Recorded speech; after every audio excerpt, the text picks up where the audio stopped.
I say boom, boom, boom. Now everybody say way-oh, way-oh. What is up, ladies and gentlemen? Welcome back to the Shine a Light podcast, where today we're back on the Sport Report. Now, first up, I need a much better name than that, than the Sport Report. Least generic, or most generic thing I could ever thought of, so leave suggestions for that down below. If not, I'm going to have to really rack my brain. Other than that, today's topic is football. I've decided how we're going to run this a little bit. We'll have 1 week football, 1 week Formula 1, and then my second podcast will be on like different people as well. So if you're a sport and football Formula 1 related person, DM me. I want to get people on here. I've got a couple of people that will hope to be coming soon. But firstly, let's start off with the big news. Now, of course, Liverpool have done it. They have won the Premier League. Jurgen Klopp, after 30 years of hurt, have taken Liverpool to their first title in pretty dramatic form. I believe if it weren't for the delay of the virus, it would have been the earliest league title in history. And you've got to beg the question, and this is the first big question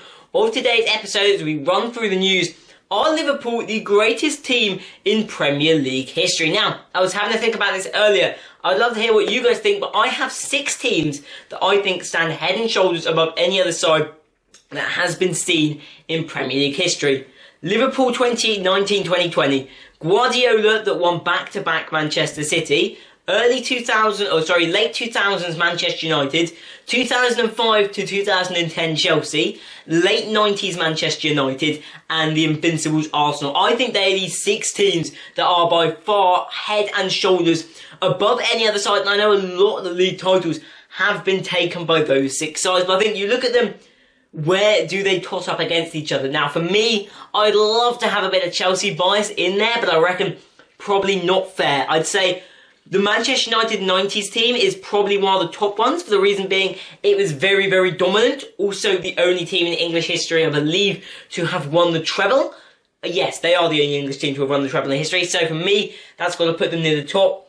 I think Klopp's Liverpool are up there as well. Now, the difficulty with Klopp's Liverpool are the teams around them as strong. So, you look at when Chelsea and United won in the mid-2000s, they had United, you had Arsenal, Liverpool, Spurs, a lot of good teams playing around there. Some of the teams at the moment are a little bit dormant. I know Chelsea are getting better, but like Arsenal, they're not really performing in the way they used to. Does that make it an easier league than it was 10 years ago? Arguably, yes, but in the same space, you'd definitely be allowed to argue no. So for me, I'm going to lock down the top 3, and I want to hear what you guys think as well. My top 3, this is straight off the top of my head. In first place, the best ever Premier League team. I might have to say it. Shit, that's not good at all. I'm going to say the late 90s Manchester United team is the best team in Premier League history. Second is going to be, I think it's probably Klopp's Liverpool. Klopp's Liverpool takes 3rd. Manchester United late 2000s take 3rd. And then 4th place will be the Chelsea of the late 2000s, with Arsenal Invincibles 5th and Manchester City in 6th. That would be... I hate to put Liverpool up there and not Chelsea at top 3, but I think that is the right call. I think United have always been a very dominant side. I know recent history has said otherwise, but Liverpool, I think this team is as close as it's going to come to being the best in history. And I think there's a lot they can add to it, and I think that's the reason why the move that we're going to talk about now went through for my team's benefit. Now, for those of you that don't know, Werner has signed for Chelsea. He scored actually yesterday, when I'm recording this, in his last ever kick of a ball for RB Leipzig, which is pretty damn good. But Werner signing for Chelsea, what does that mean? Does that mean we can compete? Now, first of all, I think we're a top 4 team. So I think we're pretty locked on as the 4th side in the league, or the joint 3rd side in the league, maybe with Leicester at the moment. I think we have that edge in them. But signing Werner definitely, I believe, will hopefully confirm us as a confident top 4 side that can qualify Champions League for the next few years. Now, you've also got to remember, we've got Ziyech as well, and we also brought in Pulisic the year before. So I think this Chelsea team under Lampard is really starting to come together here. We've got the good combination of the youth and the experience. There's areas of the pitch that need work, but I think it's a team that is very, very close. Because I see Werner, Pulisic and Ziyech as a brilliant trio of attacking midfielders and forwards. We can either have a 3rd attacking midfielder, which is the setup that I would like to run, although at the moment we don't really have room for that. The other alternative, we have basically 6 slots, midfielders and attackers. We've got Kante, Kovacic and Jorginho. That's 3 solid midfielders. Kovacic has been world class this year. Kante hasn't had the best season, but he is still a top midfielder and a World Cup winning midfielder. And Jorginho is an absolute pass master. For me, Jorginho is number 3. I take those 2.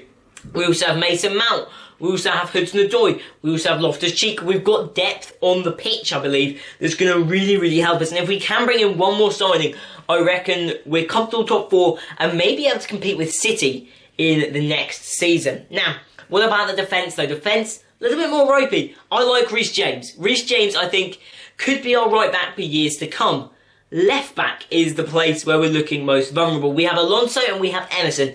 Alonso was good a few years back in other formations, but as of recent, hasn't really performed. Neither has Emerson. I don't think he's quite at the level of some of these other players. Now, Chilwell is the big man that's been linked with Chelsea. I'm going to be honest, I can't see that move happening. I don't see Chilwell jumping ship to Chelsea when he's got a good team around him. And I just don't think it brings him any benefit other than changing up everything when he's already in a strong position. So I can't see Chilwell being the player that comes to the club.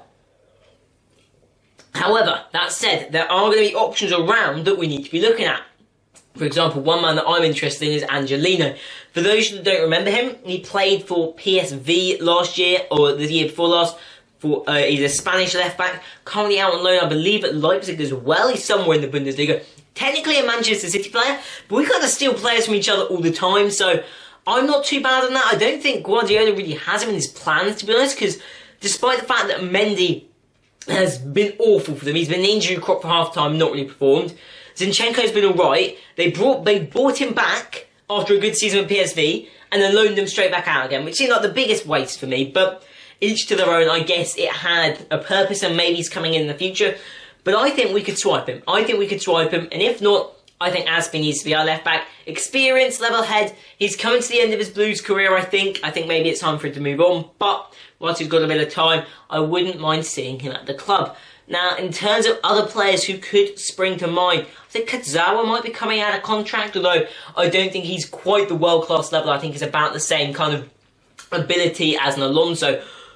Telles, that's the one we need to remember. Alex Telles has a very cheap, I believe around only 25 to 35 million pound release clause.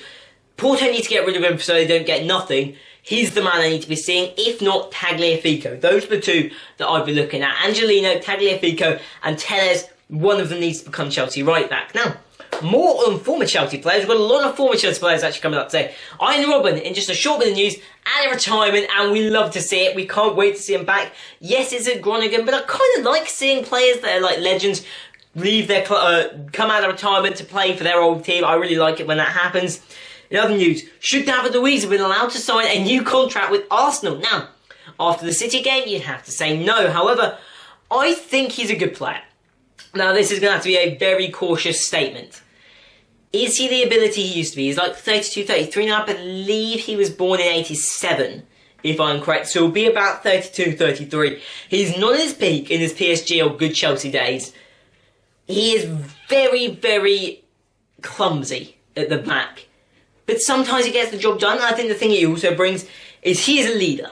I think David Luiz, as much as people criticise him, he's very good at leading on the pitch, bringing the right energy onto the pitch, even if sometimes he's a little bit clumsy. So I think Arsenal, especially considering the centre-backs they have, I think Socrates is good. I rate him. I think he's just not fit into the Arsenal system. I think Luiz brings a lot to the team. Someone like Pablo Mari, though, I'm not convinced on. I'd see, other than the fact they brought in a random 26-year-old for the Brazilian league, doesn't really add up to me. I don't see why they did that, but each to their own. More on centre-backs. Koulibaly could sign for Manchester City for £88 million, making him the most expensive centre-back in history. This would be a 10 out of 10 move if they can pull it off. Napoli, messy year. Napoli in trouble in the dressing room. Koulibaly will be happy to leave. They all start getting find their wages and stuff, and Gudan will be another good left-back actually. It springs to mind, but Koulibaly, I think it's probably got a 6.5 out of 10 on the possibility scale. I think there's a good chance it could happen. Maybe not City, but I wouldn't be shocked if that man leaves. He's too good not to be playing for a top team, and him as a combo with Laporte would literally be unstoppable. And if there's one position that City need, it is certainly a centre-back. Now, one deal that is very close to confirmation is Arthur and Pjanic in a swap deal. Barcelona and Juventus, very similar midfielders. I believe Pjanic is coming along with Juve are paying 10 extra million plus Pjanic, who they're selling off to Barca in a swap deal. Very similar players. The one thing I would say is I think Juve are the winners from this. They've got Arthur, who I think is one of the best up-and-coming midfielders. He's already top tier. He's already a top midfielder. But he's not quite the Toni Kroos or that sort. But he's very, very close. He's in that second tier. And because he's young, he has potential to move on. Pjanic is 30.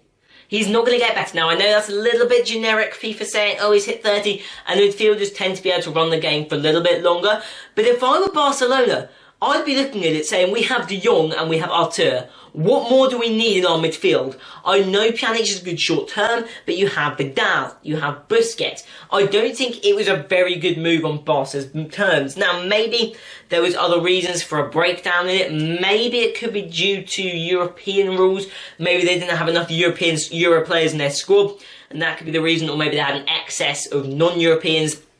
So I know there are laws like that in the Premier League, and maybe it's the same in the La Liga, so maybe that's the reason. But I think it's got to be said, Juve huge winners out of this move. I think maybe Pjanic is a slightly better midfielder now. I've never been huge on him, but he's decent. Arthur is so much younger. I think he's got a lot more to bring to the table. And I'm very excited to see what he can do next. And finally, we've got Thiago. Thiago has been linked with Liverpool. And this will be an interesting one. Would he go into their team? I think the answer is yes. Would I leave Bayern Munich? Probably not. I think Bayern, their team's getting better and better. Their backline's looking strong. You look at likes of Alphonso Davies, Nicolas Sula, Kimmich. They're all coming into their own. I think, and Lewandowski's had some top years, Bayern could win the Champions League soon. I think next 2 years, they could win it. So if I was Thiago, as a top midfielder, I would be staying at Bayern. I still think he's good enough to get in the team. I see no reason why they've got Tolisso, who's decent. They've got Goretzka, who's obviously a name on the pitch.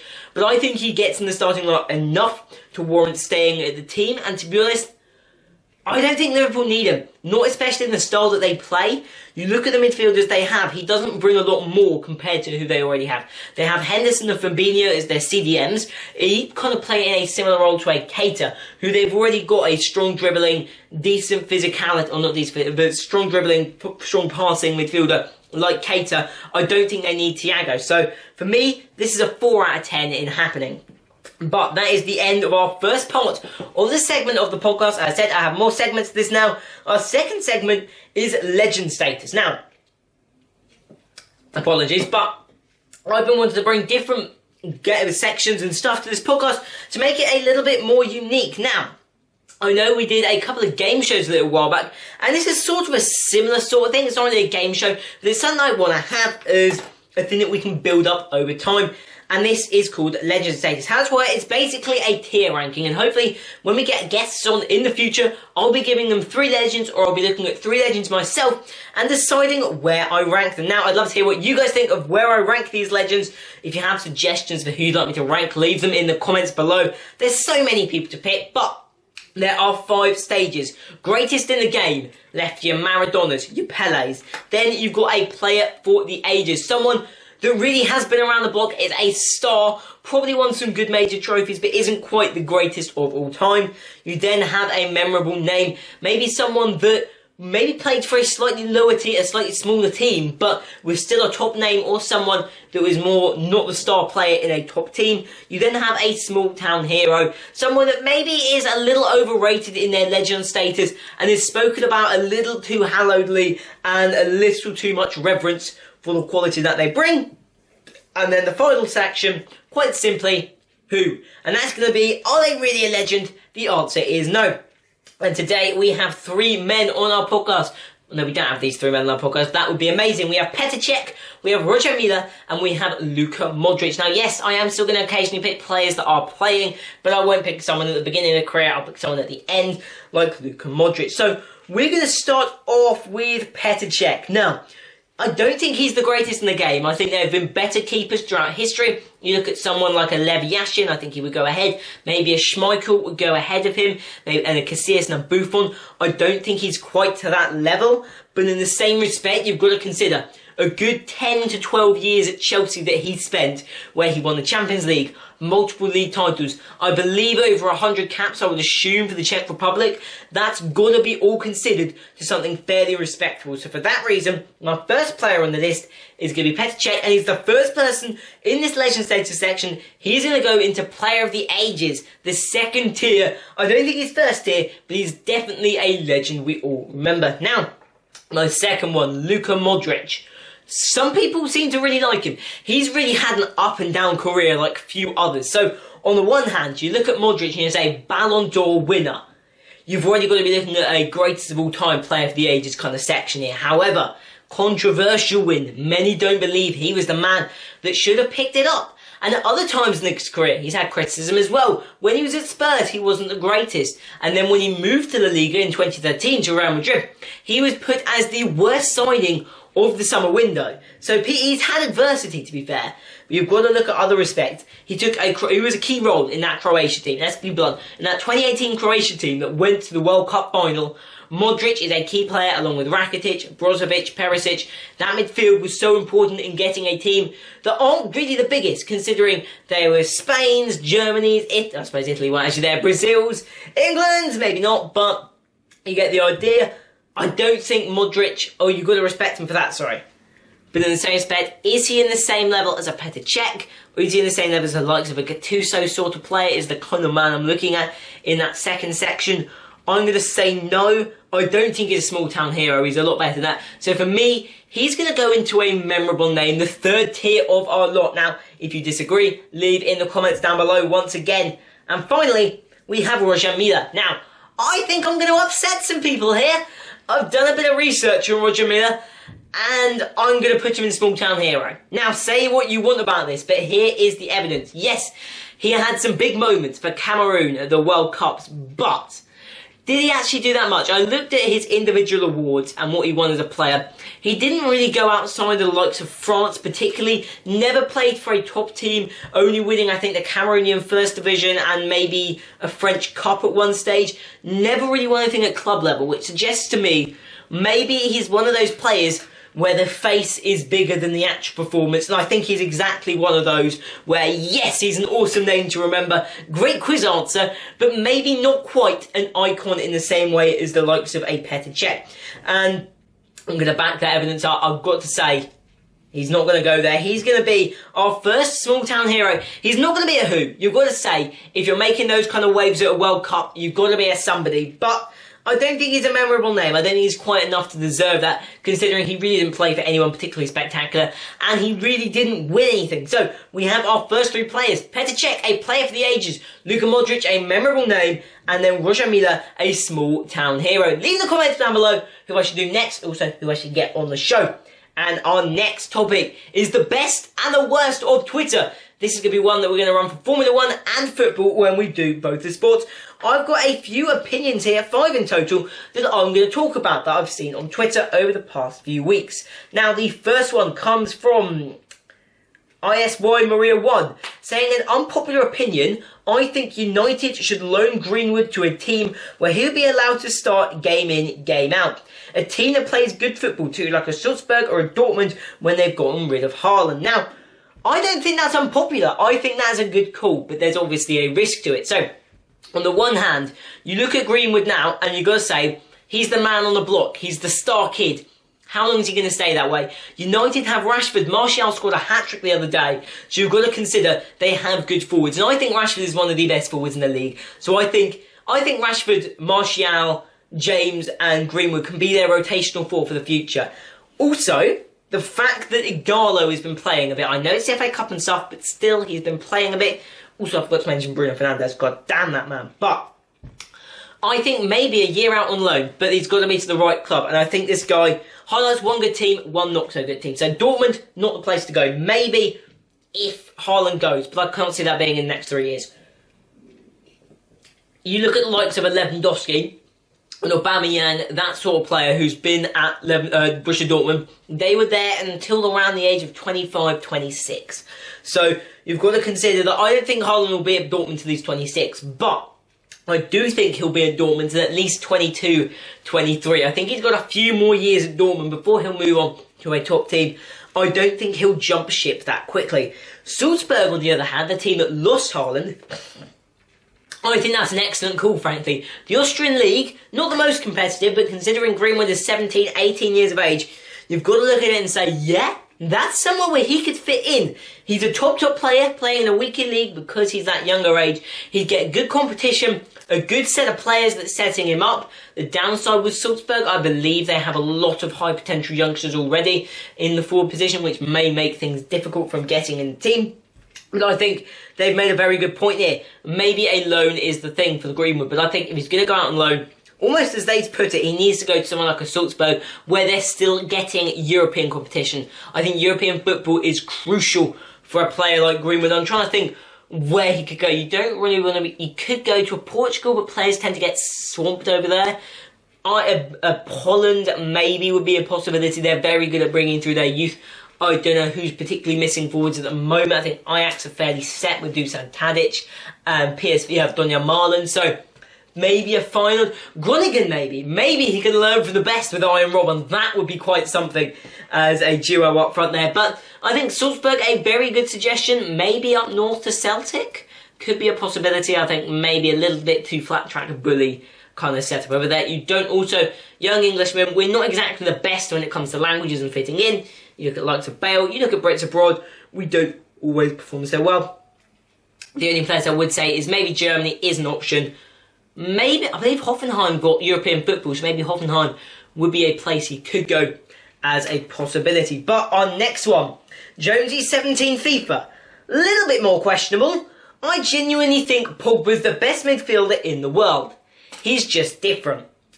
This one isn't unpopular opinion. This is going to come... if the last tweet was in the best of Twitter, this one's coming in the worst.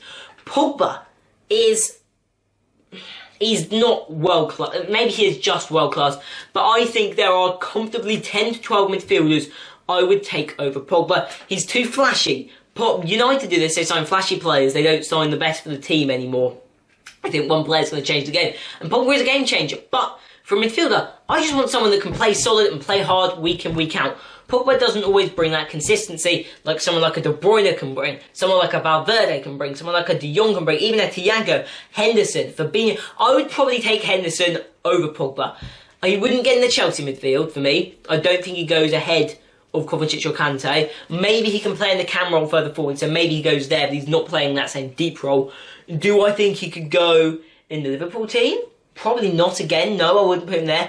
City team, again, probably not. They've got Rodri now, and they've got... Forget that my camera stopped recording after 20 minutes, but as I was saying about Pogba, where were we? Yeah, I don't think there's many teams that he gets into. I think he doesn't get into Barca, Real, Liverpool, City, Chelsea.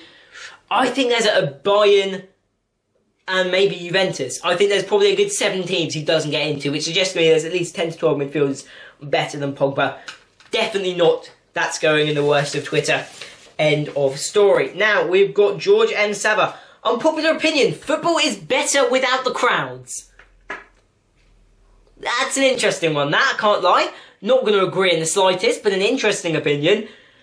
I'll say this. They've done a good job with the broadcast packages and making it the best experience possible due to the situation. And maybe there are benefits. You don't get the dickish behaviour, but you've got to think, is that all worth it? No, we want fans back in stadiums 100%. This too is going to go into the worst of football. I'm not going to make an empty-head joke, we'll close it at that. But this last one is my favourite one. I think this guy could come up a few times in this section of the podcast. True Gunner opinions. Look at all the hipsters, whatever. Basically what he's saying is that Spurs, Arsenal, Chelsea or United are saying that Bayern is a farmers' league. Bayern winning the Bundesliga is a farmers' league when they probably wouldn't compete. The truth stings. Where do I weigh in on that? I think I agree with him. First up, I disagree with Chelsea being put in the Spurs, Arsenal, United section. We've signed Ziyech and we've signed Werner. I think we're in that next bubble. I think we're second tier teams. I think United, Spurs and Arsenal are third tier at the moment. So, let's first clear up with that. Chelsea shouldn't be included with this. I reckon Chelsea versus Bayern, I reckon I would just give the money to Bayern. But I reckon we could compete week in, week out. Our difficulty is Chelsea, we tend to sometimes screw up against the smaller teams, frankly. and Bundesliga has a lot of middle-sized teams, we tend to do well in the big matches, but against a smaller team like a Werder Bremen, where we will slip up, and I think for that reason, maybe, I reckon we'd be second in the league. I reckon that's where we'd be second.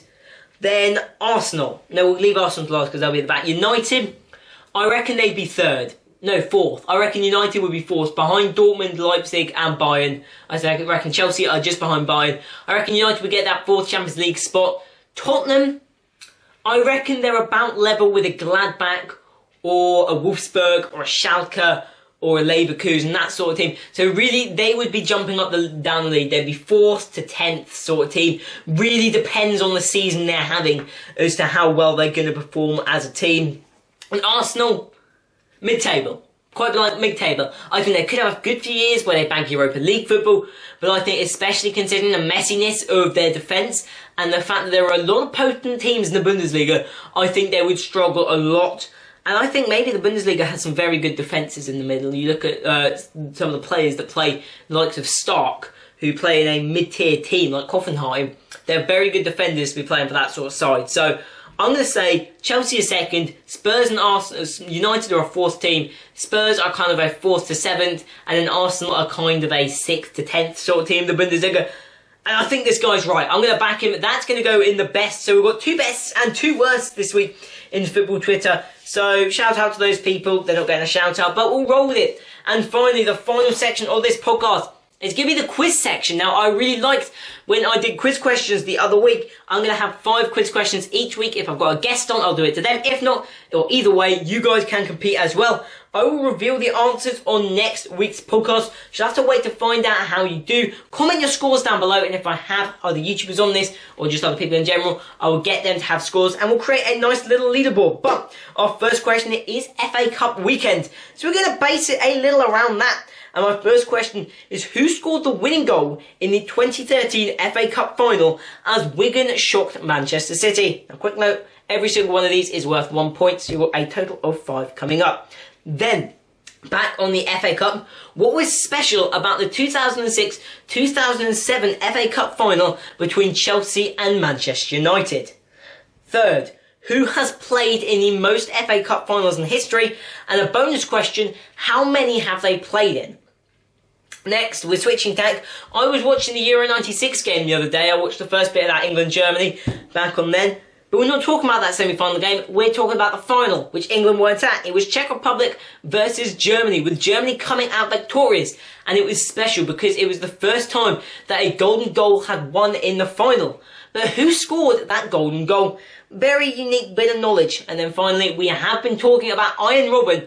So you've got to bring his strike partner, his partner in crime in there somehow. Where is Frank Ribery currently playing? Now that is all for today's podcast. Come back next week to find out the answers. Next week it will be a Formula 1 podcast. Hopefully, fingers crossed, I'll have a guest on there, and I'll see you guys next time. Peace!